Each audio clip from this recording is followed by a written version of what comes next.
Good day mga ka-sports natin dyan.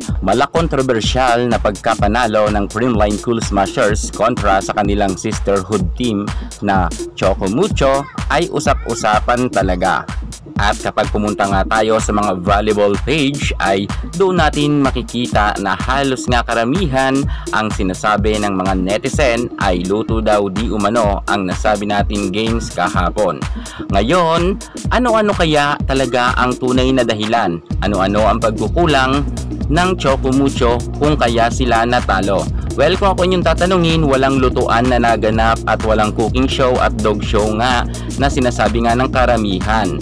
Alam nyo ba kung ano ang tunay na dahilan kung bakit natalo ang Choco Mucho? Yan ngayon ang ating pag-uusapan. Kaya tutukan nyo ang ating vlog hanggang sa dulo para malaman nyo ang buong katotohanan kung bakit naligwak kaagaran ang Choco Mucho.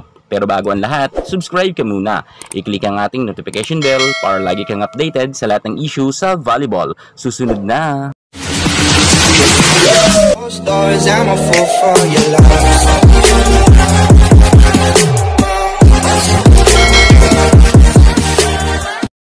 Kahapon nga ay ginulat nga ang madlang people ng Creamline Cool Smashers nang matapos nilang pataubin nga sa loob lamang ng straight set ang kanilang sister team na Choco Mucho. At ang Choco Mucho nga ay maagang nagsiuwian. Marami naman mga bulong-bulungan na mga kumakalat, ngunit sa totoo lang ay wala itong katotohanan. Alam naman natin na ang Creamline ay never pang natalo nga ng kupunan ni Cici Rondina noon pa man. At eto nga mga ka-sports, ang tunay na dahilan kung bakit sila natalo ay meron talagang kakulangan ang Choco Mucho. Hindi ito pinagbigyan ang kanilang sister team. Walang bigayan na naganap, walang lutuan, walang cooking show. Yan ang inyong pakakatandaan. Inilaban naman ito ni Cici Rondina at ng kanyang buong kupunan, subalit nagkulang talaga sila. Sa mga nagtatanong ngayon kung saan ba nagkulang ang Choco Mucho, kung kaya mabilisan silang pinataob nga ng Creamline Cool Smashers, eto na nga ang katotohanan. Malalaman na ninyo sa ating vlog na ito. Number 1 na dahilan, ang kanilang opposite hitter, ang isang naging dahilan kung bakit sila natalo. Dahil nga wala si Kat Tolentino, ay si Honey Royce Tubino muna nga ang humalili. Hindi naman natin minamaliit si Honey Royce Tubino at kilala naman natin yan na noon pa man nang nasa Army Black Mamba pa yan ay bumubuhat na siya ng team. At madalas nga talaga na siya talaga ang star player doon. Subalit nga pagdating nga kahapon ay medyo off pa rin sa laro itong si Honey Royce Tubino. Malaking kawalan talaga si Kat Tolentino dahil nga si Kat Tolentino ay isa sa mga pinaka-top scorer din ng nasabi nating Choco Mucho team.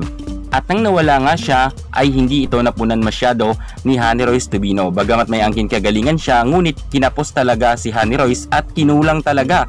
Kahit nga tinatry naman ni Mars Alba na ibato sa kanya ang bola, ay hirap na hirap nga maka-score. Isa ito sa mga nakikita kong dahilan kung bakit nga natalo kaagaran ang Choco Mucho dahil wala nga silang Kat Tolentino. Number 2 na dahilan kung bakit natalo ang Choco Mucho, walang iba kundi ang kanilang libero na si Tang Ponce.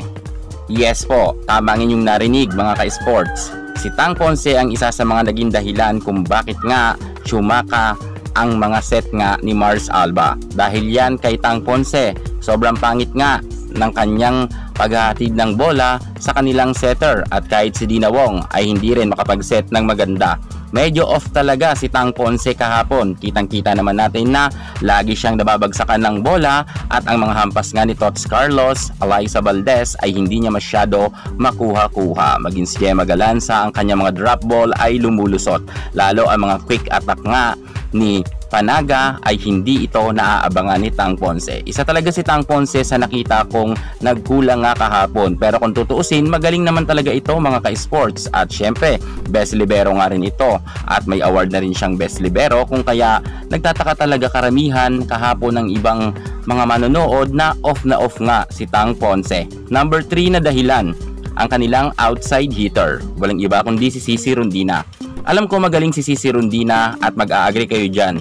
MVP nga siya ng nakaraan conference, pero nga nang tapatan nga sa Creamline Cool Smashers, kitang-kita natin na sobrang hirap na hirap nga maka-score itong si Cici Rondina. At panay nga ang kanyang hampas, ngunit nabavlak nga ito madalas. At dahil dito ay hindi nga nakapag-adjust itong si Cici Rondina.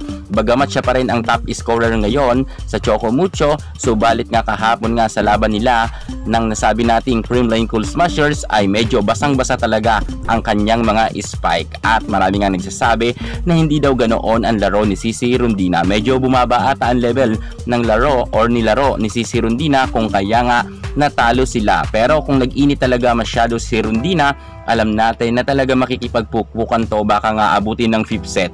Ngunit kahapon talaga ay hindi masyado nag-shine nga itong si Cici Rondina. Lalo higit wala pa siya masyadong katulong dahil nga ang kanyang ibang mga spikers ay medyo off-ren at sablay.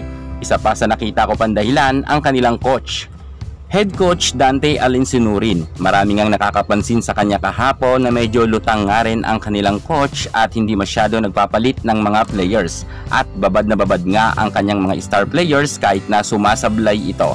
Samantalang marami naman siyang mga players nga na mga gagaling pero nakabangko lamang at natitenga lang at hindi nga masyado nagamit ni Coach Dante Alinsinurin. Gayunpaman, inamin naman ni Coach Dante na medyo nagulat daw sila sa game kahapon kontra nga sa Creamline Cool Smashers at hindi raw nila ito napaghandaan. Ayon nga yan sa kanya sa interview. Ngunit nagsabi naman si Coach Dante Alinsinurin na babawi daw sila sa papalapit nga na semi-final. Siguro kinakailangan lang talaga siguro na i-minimize ni Coach Dante ang kanyang mga magagaling pang mga players sapagkat medyo nag-o-off talaga. Paalalahanan niya kinakailangan ng madalas. At eto pa nga mga ka-sports ang naging dahilan. Ang kanilang mga middle blocker na magagaling na si Cherry Nunag at si Maddie Madayag ay kitang-kita naman natin kahapon na medyo hindi rin masyado nakahataw.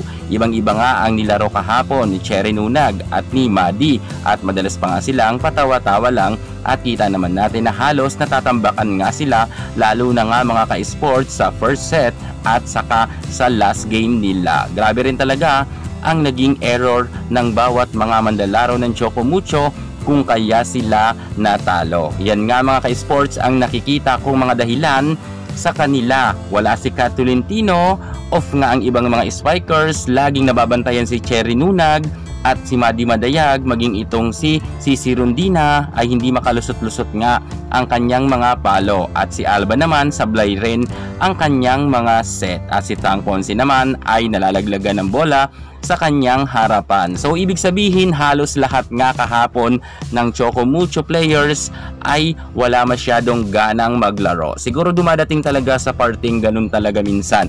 Wala nga silang gana at higit sa lahat ay kulang na kulang sila sa effort. Kung kaya sa mga nagsasabi na may lutuan kahapon na naganap at bigayan, walang katotohanan yan.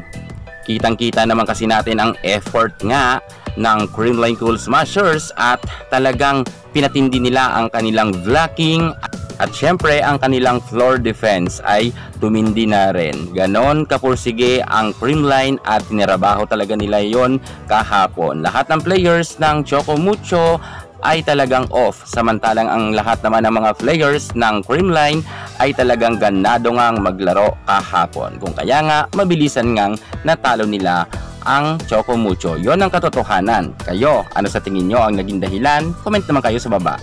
At sa mga nagsasabing luto daw di umano, huwag kayong maniniwala. Walang lutuan sa PVL. Yan muna pinaka-latest natin sa mundo ng volleyball. At para hindi ka mahuli sa lahat ng issue sa volleyball, subscribe na. Thank you so much. God bless.